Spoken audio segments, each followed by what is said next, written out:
Welcome guys. इस video में हम चैप्टर 4 दैट इज़ फ्रिक्शन उसके कुछ प्रीवियस ईयर के क्वेश्चंस करेंगे और इम्पोर्टेंट क्वेश्चंस भी देखेंगे। So let's start. तो फर्स्ट क्वेश्चन जो हमारे पास है, a pull of 60 newton is inclined at 25 degree to the horizontal plane is required just to move the body placed on a rough horizontal plane, but the push required to move the body is 75 Newton if the push is inclined at 25 degree to the horizontal. Find the weight of body and coefficient of friction.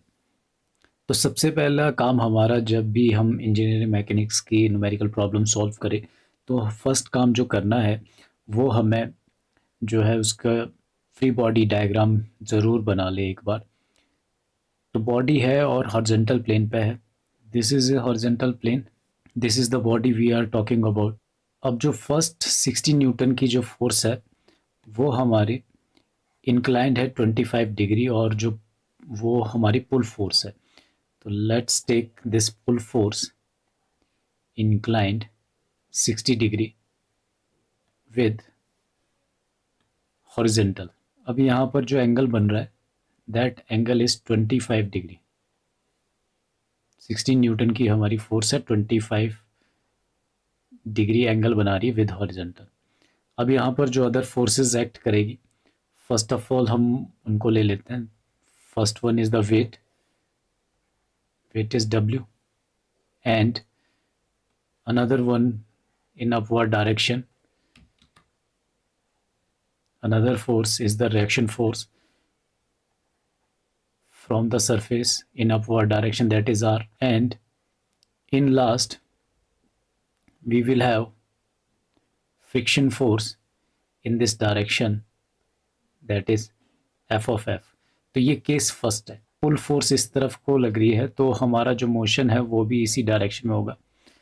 अब ये जो पुल force है इसका जो angle बन रहा है यहाँ पर हॉरिजॉन्टल के साथ दैट इज़ 25 डिग्री। तो इसके कंपोनेंट कर लेते हैं। फर्स्ट ऑफ ऑल इस डायरेक्शन में जो कंपोनेंट होगा दैट इज़ 60 cos 25। 25 का एंगल हॉरिजॉन्टल के साथ बन रहा है तो कॉस का कंपोनेंट इस डायरेक्शन में आएगा। अब वर्टिकल डायरेक्शन जो कंपोनेंट होगा that will B component 60 sin 25 degree. Okay, तो फोर्सेस फर्स्ट केस के लिए ड्रॉ कर दिए। अब हम कैलकुलेशन स्टार्ट करते हैं। For case first we have जो रिएक्शन यहाँ से हम बना रहे हैं, first is R plus 60 sine 25 degree that should be equal to W. अब यहाँ पर हमने क्या किया, जो भी हमारी परपेंडिकुलर फोर्सेस थी उनकी इक्वेशन बना दी। तो जो अपवर्ड डायरेक्शन में जो फोर्स जा रही है वो आर है और 60 साइन 25 है, तो इन दोनों को प्लस कर दिया और इक्वेट कर दिया विद द वेट। यहाँ पर हमने समीशन ऑफ एफ वाई निकाला है, ये दोनों को प्लस आना था, ये माइनस आना था और इक्वल टू ज़ीरो करना पड़ता है इक्विलिब्रियम कंडीशन में। तो उसी के साथ हमने ये इक्वेशन वहीं से ही लिखी है। अगर हम आर की वैल्यू यहाँ से निकालें that will be W minus 60 sine 25। Okay, and दूसरी इक्वेशन हम जो निकालेंगे that will be parallel to the this horizontal surface, और वो इक्वेशन जो आएगी वो होगा F of F should be equal to 60 cos 25 degree. Okay, और एफ ऑफ एफ हमें पता है जो फ्रिक्शन फोर्स है that is equal to mu into R, उसको लिख सकते हैं that is equal to 60 cos 25 degree. और यहाँ से अगर हम आर की वैल्यू ये पुट करें म्यू इंटू आर की जगह जो ये इक्वेशन यहाँ से हमने निकाली थी W minus 60 sine 25 that should be equal to 60 cos 25। Okay, अब यहाँ से हम क्या करेंगे, इस इक्वेशन को सॉल्व करेंगे और W की वैल्यू निकालने की कोशिश करेंगे, म्यू W। अब इसको साइन 25 की वैल्यू डाल के 60 से मल्टीप्लाई करके जो वैल्यू आती है that is 25.36 which is equal to 54.38। Okay, अब यहाँ से अगर मैं W की बात करूँ, W निकालूंगा, that will be equal to 54.38 divided by mu plus 25.36। तो ये हमारी फर्स्ट इक्वेशन आ गई है from first case. This is the equation 1। अब अगर हम सेकंड केस की बात करें तो सेकंड केस में हमारे पास क्या बोला गया है, अब जो हम फोर्स ले रहे हैं that is the push force is 75 newton और वो इंक्लाइंड हो रही है 25 degree to the horizontal. So first of all take the horizontal surface,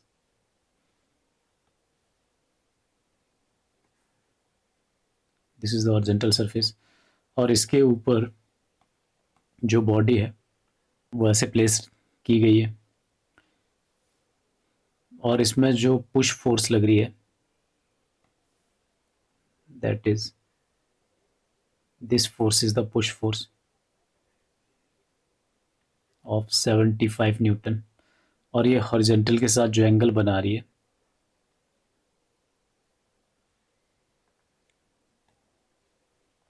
this angle is also 25 degree. Another forces जो लेने वाले हैं that is the weight in downward direction, the reaction force upward direction r, and we have the motion in this direction। Push force इधर से लग रही है तो ये पुश कर रही है आगे को, तो मोशन जो है वो हमारा इस डायरेक्शन में होगा। मोशन इस डायरेक्शन में है तो फोर्स ऑफ फ्रिक्शन जो है वो इसके ऑपोजिट डायरेक्शन में लगेगी। सो if you talk about force of friction that will be in this direction, that is given by f of f dash, let's suppose in this case। और यहाँ पर जो r डैश हम लेंगे, यहाँ पर जो रिएक्शन आ रही है उसको भी r डैश लेंगे क्योंकि सेकंड कंडीशन में आपके पास डिफरेंट फ्रिक्शन की वैल्यू आ सकती है, ये हम अज्यूम करके चलेंगे। तो फॉर केस सेकंड अब हम इक्वेशन निकालते हैं। फॉर केस 2 वी हैव, अब यहाँ पर सबसे पहले हमें जो है कंपोनेंट करने होंगे। ये वाला जो कंपोनेंट आएगा 75 कॉस 20, और यहाँ से यहाँ वाला जो कंपोनेंट है दैट विल बी 75 साइन 25। इसी के साथ अब हम इक्वेशन जो है वो सॉल्व करने की कोशिश करते हैं।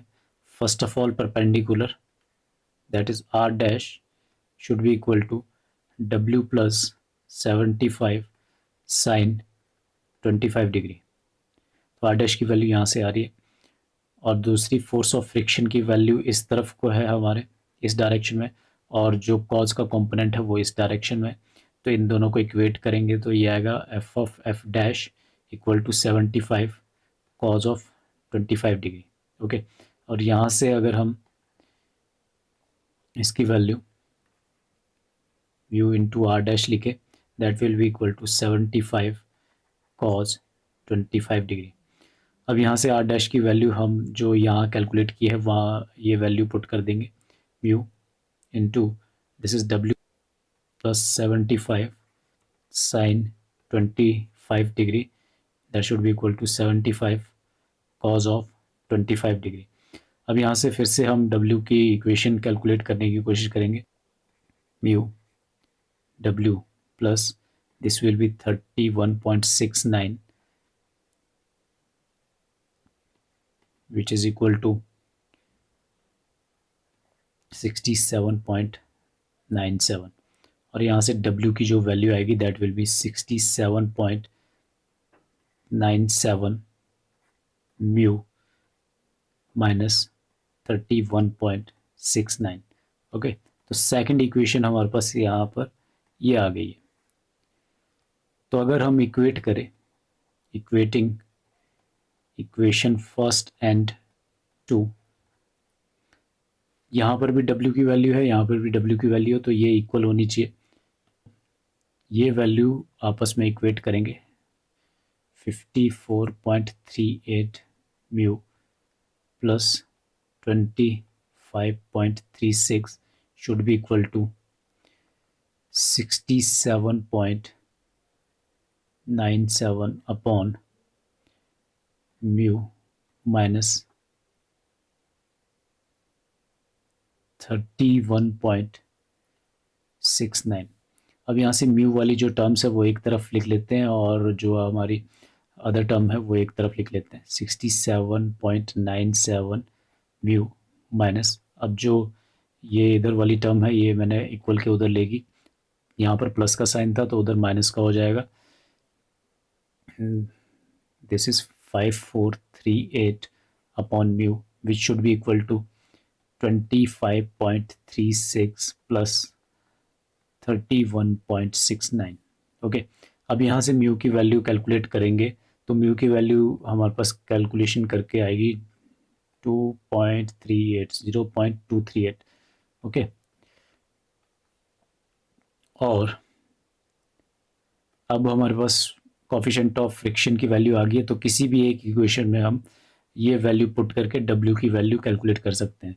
लेट्स सपोज इन इक्वेशन 1 जो है ये वैल्यू पुट करते हैं तो W इज इक्वल टू 54.38। अब म्यू की जगह हम इक्वेशन 1 में पुट कर देंगे 0.238 प्लस 25.36 और इसी को सॉल्व करके जो वैल्यू आएगी हमारी वेट की, that is 253.85 newton. Okay, so this will be the answer. Moving on to next question. Next question में हमारे पास दे रखा है find the force required to move a body of weight. Body का वेट दिया है 400 न्यूटन और रफ इंक्लाइन प्लेन पे ये बॉडी है। Force being applied parallel to the plane force लग रही है P। Inclination of the plane is such that when the same body is kept on perfectly smooth plane inclined at the same angle, a force of 80 Newton is applied at the inclination of 30 degree to the plane. Keep the same load in equilibrium. Take coefficient of friction as 0.3 between the body and the rough inclined plane. तो दो cases यहाँ पर भी बनेंगे। अब जो weight है body का that will be in downward direction, this is W, और ये W इंक्लाइंड प्लेन के परपेंडिकुलर के साथ जो एंगल बनाएगा same angle as that of theta. Okay, और जो P फोर्स यहाँ पर जो लग रही है that is parallel to the inclined surface P, और W जो है वो हमारे पास 400 न्यूटन दे रखा है। W is 400, this is P। यहाँ पर जो नॉर्मल रिएक्शन आपको देखने को मिलेगी that will be in upward direction, this will be the normal reaction R। अब जो मोशन है यहाँ पर motion will be in this direction क्योंकि अप्लाइड फोर्स इस डायरेक्शन लग रही है, तो इसी के साथ जो फोर्स ऑफ फ्रिक्शन है वो हमारी ऑपोजिट डायरेक्शन में लगेगी टू दिस साइड। अब हमारे कंपोनेंट वेट के कंपोनेंट करने को रह गए हैं। This is 400 cos theta and to this side we have 400 sin theta. Okay, अब हम इक्वेशन बनाएंगे parallel to the inclined surface और perpendicular to the inclined surface. तो सबसे पहले R equal to W cos theta. R equal to W की value 400 दे रखी है cos थीटा। ओके, फिर हम parallel to the inclined surface equation लिखेंगे that is P equal to 400 sine theta plus F of F. यहाँ से हम फ्रिक्शन फोर्स निकालें,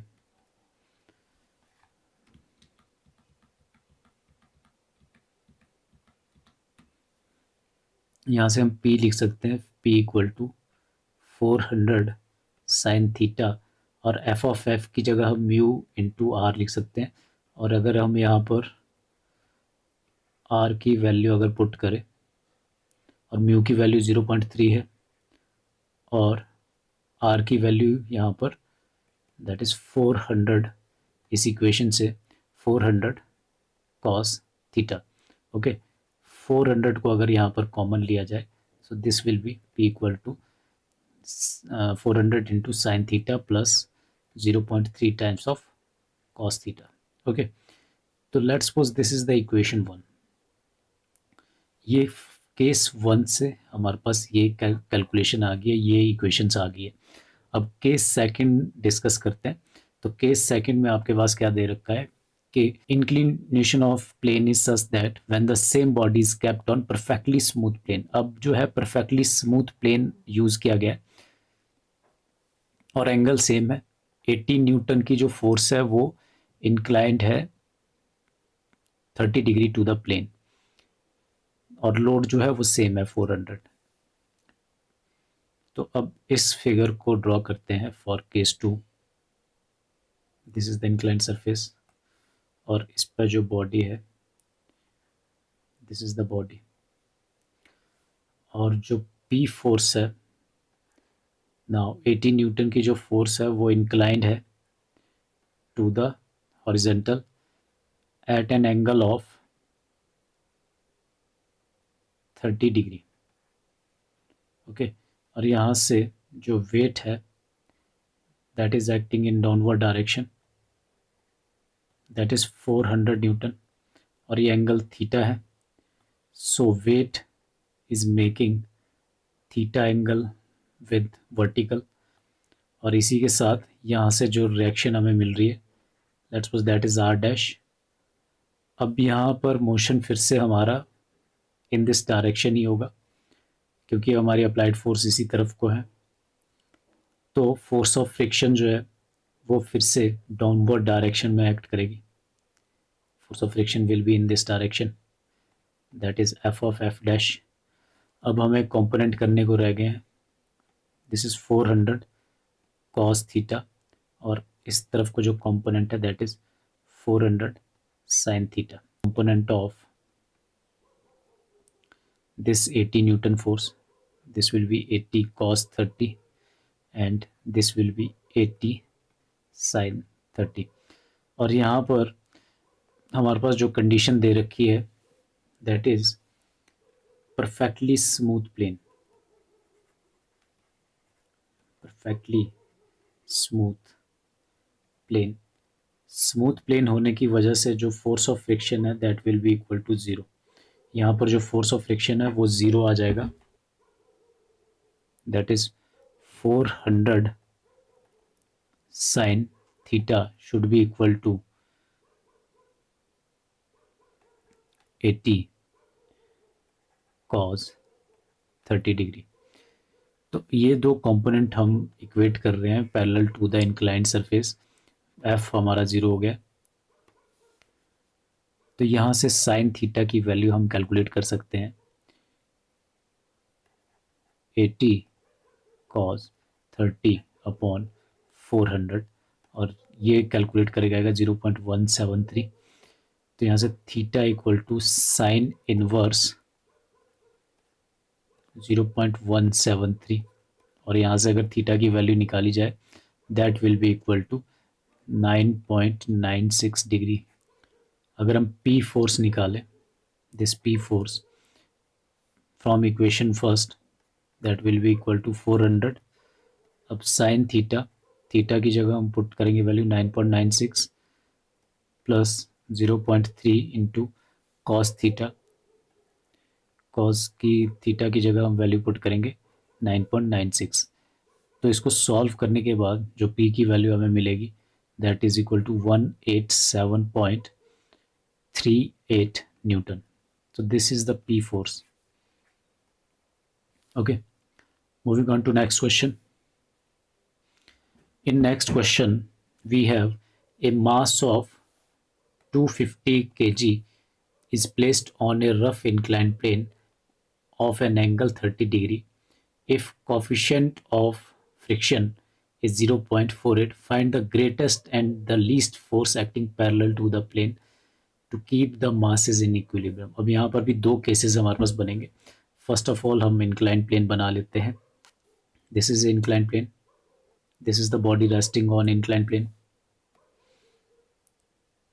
अब जो फोर्स P है that is acting parallel to the inclined plane. This P force is acting parallel to the inclined plane. Weight that is acting downward direction. अब जो inclined plane है उसका जो angle है that is 30 degree. Given that जो weight है उसका angle भी हमारा 30 degree होगा यहाँ पर. And the normal reaction will be in this direction, that is R, or force of friction will be in this direction, that is F of F. तो weight के जो component है that is W cos 30 और इस तरफ का जो component होगा दैट इज W sin 30. तो अब आपको इक्वेशन जो है यहाँ पर इक्वेट करनी है.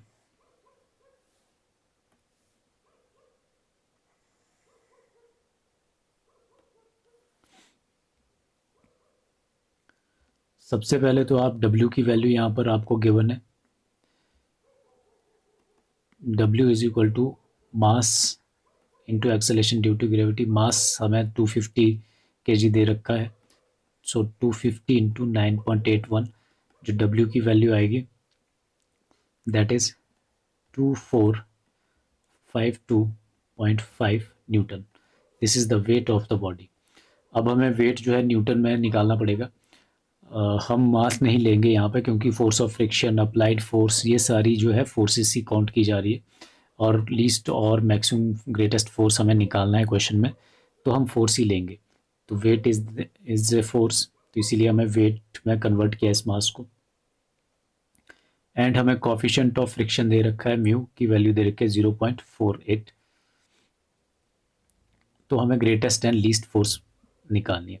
तो फर्स्ट ऑफ ऑल जब हम ग्रेटेस्ट फोर्स की बात करेंगे, ग्रेटेस्ट फोर्स में क्या होगा, मोशन हमारा इस तरफ हो रहा है.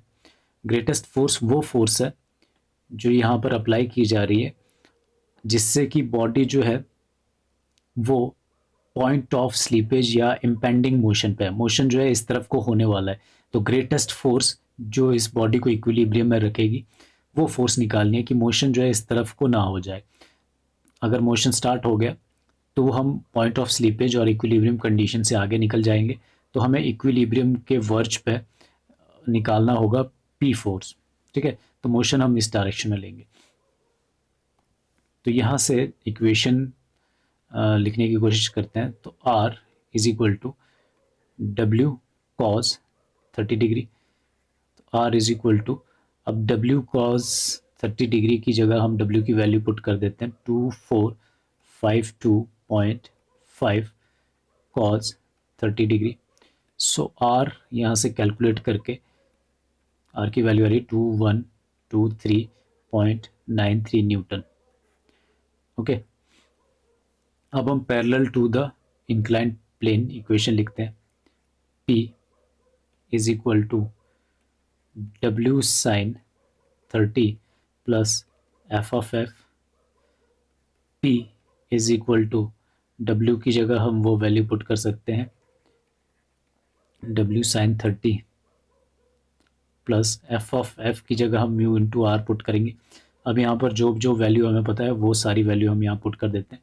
2452.5 साइन 30 प्लस म्यू की वैल्यू 0.48 है इंटू 2123.93.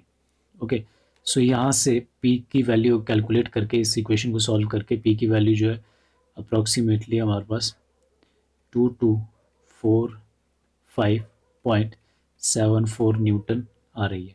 ठीक है, so this is the maximum force, maximum और ग्रेटेस्ट फोर्स. ओके, अब हम निकालेंगे लीस्ट फोर्स। तो लीस्ट फोर्स निकालने के लिए हम इंक्लाइंड प्लेन ड्रॉ करते हैं सबसे पहले। This is the inclined plane and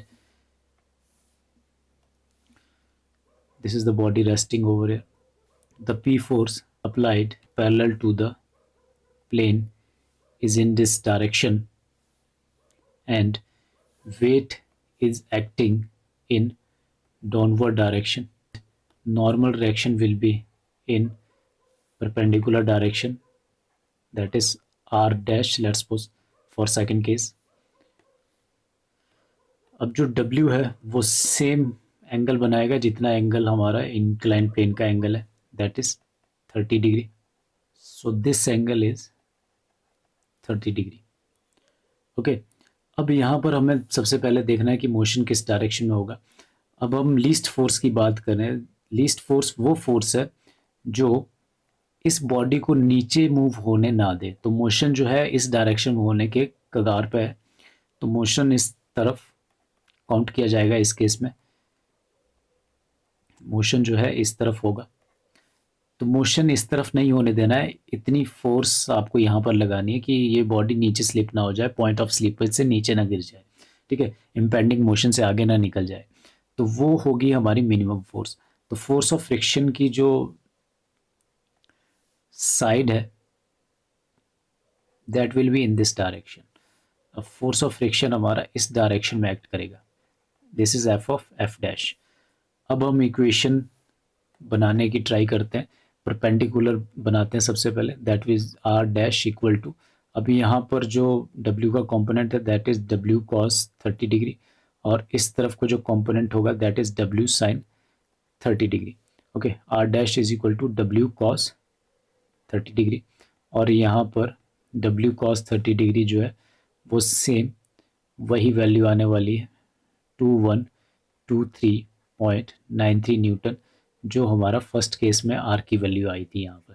अब हम पैरेलल इक्वेशन बनाने की कोशिश करते हैं. P plus F of F should be equal to W sine 30. Okay, तो यहाँ से P is equal to W sine 30 minus F of F dash and P is equal to W sine 30. अब यहाँ पर एफ ऑफ एफ डैश को हम लिख सकते हैं म्यू इंटू आर डैश. अब जो जो वैल्यू हमें अवेलेबल है वो वैल्यू हम यहाँ पर पुट कर लेते हैं. वेट की वैल्यू सेम रहेगी 2452.5 sine 30 minus 0.48 is the coefficient of friction. R dash की वैल्यू जो है वो सेम है 2123.93 न्यूटन. सो यहाँ से P की वैल्यू कैलकुलेट करके हमारे पास जो आ रही है that is 206.76 newton. This is the minimum force required to keep this body in equilibrium. Okay, तो ग्रेटेस्ट फोर्स ये निकली और मिनिमम फोर्स ये निकली. तो अप्रॉक्सीमेटली 10 to 11 टाइम्स जो है ग्रेटेस्ट है, ग्रेटर है greatest force from least force. Okay, moving on to next question. So guys यहाँ पर दे रखा है an effort of 220 newton is required just to move a certain body up an incline plane of 18 degree जो है incline plane दे रखा है. The force acting parallel to the plane. अब जो फोर्स है वो प्लेन के पैरेलल एक्ट करिए. If the angle of inclination of plane is made 24 degree, the effort required again parallel to the plane is found to be 260 newton. Find the weight. Weight निकालना है. दो cases यहाँ पर भी बनेंगे. This is incline plane, this is body resting on incline plane. अब body जो है अपवर्ड डायरेक्शन को मूव कर रही है, तो मोशन इस तरफ को है, और जो एफर्ट लग रहा है that is also in this direction. तो यहाँ पर जो P फोर्स है वो पैरेलल टू इंक्लाइन सरफेस लग रही है, P एफर्ट. तो फर्स्ट केस में जो एफर्ट है that is equal to 220 newton, और जो एंगल ऑफ इंक्लाइन प्लेन दे रखा है दैट इज 18 डिग्री. वेट हमारा डाउनवर्ड डायरेक्शन में एक्ट करेगा, that is equal to W और जो हमारा नॉर्मल रिएक्शन है that is in perpendicular direction, that is given by R, और जो वेट है वो हमारा वर्टिकल के साथ जो एंगल बना रहा है दैट इज़ आल्सो 18 डिग्री। अब मोशन अपवर्ड डायरेक्शन में है तो फोर्स ऑफ फ्रिक्शन हमारा ऑपोजिट टू मोशन लगेगा, so force of friction will be in this direction. अब हमारे रह जाता है कंपोनेंट करने को, वेट के कंपोनेंट W cos 18 डिग्री इस तरफ को एंड W sin 18 डिग्री इस तरफ को। ओके, अब यहाँ पर इक्वेशन बनाते हैं। फर्स्ट ऑफ ऑल परपेंडिकुलर वाली इक्वेशन बनाते हैं। R is equal to W cos 18 degree. By calculating we get 0.95 times of W। R की वैल्यू हमारी यहाँ से कैलकुलेट होगी। अब हम parallel to the plane equation बनाते हैं। 220 न्यूटन की फोर्स अपवर्ड डायरेक्शन में, बाकी फोर्सेस डाउनवर्ड डायरेक्शन में, so equal to F of F plus W sin 18 degree. This is 220 which is equal to mu into R plus W sin 18। अब सारी value हम यहाँ पर पुट कर लेंगे। म्यू आर की value 0.95 times of W plus W into 0.309। Okay, so यहाँ से हम W की वैल्यू निकालने की कोशिश कर रहे हैं। सो W यहाँ से कॉमन ले लिया, 0.95 टाइम्स ऑफ म्यू प्लस 0.309 यहाँ पर रह गया। तो W is equal to 220 upon 0.95 times of mu plus 0.309। तो ये वैल्यू यहाँ पर W की आ चुकी है फर्स्ट केस से। अब हम जाएंगे सेकंड केस पे, केस 2 में। अब केस 2 में जो क्वेश्चन में कहा जा रहा है कि प्लेन को हम 24 डिग्री पे इंक्लाइन कर देते हैं और फिर जो एफर्ट रिक्वायर्ड है वो हमारा वो बढ़ जाता है 260 न्यूटन पे। ओके, तो पहले ड्रॉ कर लेते हैं। This is the inclined plane और यहाँ पर हमारा बॉडी रेस्ट कर रही है। अब जो फोर्स लग रही है दैट इज 260 न्यूटन और जो वेट है that is in downward direction और जो नॉर्मल रिएक्शन है वो normal to the inclined plane आएगी, that is R dash let's suppose. और जो वेट यहाँ पर जो एंगल बनाएगा वो सेम बनाएगा edge of inclined plane. Inclined plane को अब 24 डिग्री इंक्लाइन किया है तो ये एंगल भी 24 डिग्री हो गया। ओके, अब मोशन हमारा इसी डायरेक्शन में है तो फोर्स ऑफ फ्रिक्शन इसके ऑपोजिट आएगी। फोर्स ऑफ फ्रिक्शन हमारी इस डायरेक्शन में आ जाएगी। This is F of F dash. Second case के लिए हम डैश ले रहे हैं, जो R है फ्रिक्शन फोर्स है, ताकि थोड़ा डिफरेंस बना रहे। तो वेट के जो कंपोनेंट इस तरफ को आएंगे that is W cos 24 degree और इस तरफ का जो कंपोनेंट आएगा that is W sin 24 degree. Okay, अब यहाँ से परपेंडिकुलर इक्वेशन बनाते हैं। First of all R dash is equal to W cos 24 degree और R डैश की वैल्यू यहाँ से कैलकुलेट करके हमारे पास आ रही है 0.91 टाइम्स ऑफ W। ओके, अब हम parallel to the plane equation लिखते हैं। 260 is equal to this is F of F dash plus W sin 24 degree.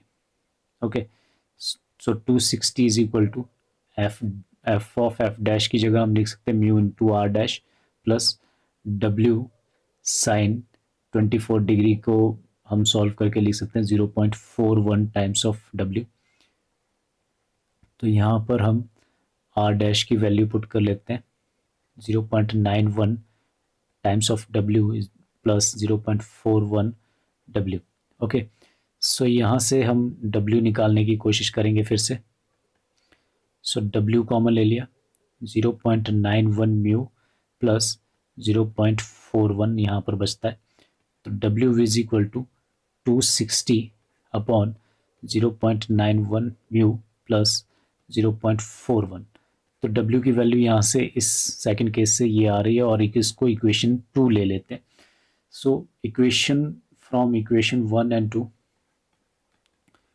हमारे पास W की वैल्यू आ रही है। तो ये दोनों वैल्यू सेम होनी चाहिए क्योंकि वेट जो है दोनों केसेस में सेम रखा था। सो इसको इक्वेट कर लेते हैं 220 upon 0.95 mu plus 0.309 should be equal to 260 upon 0.91 mu plus 0.41। अब यहाँ से क्रॉस मल्टीप्लाई करेंगे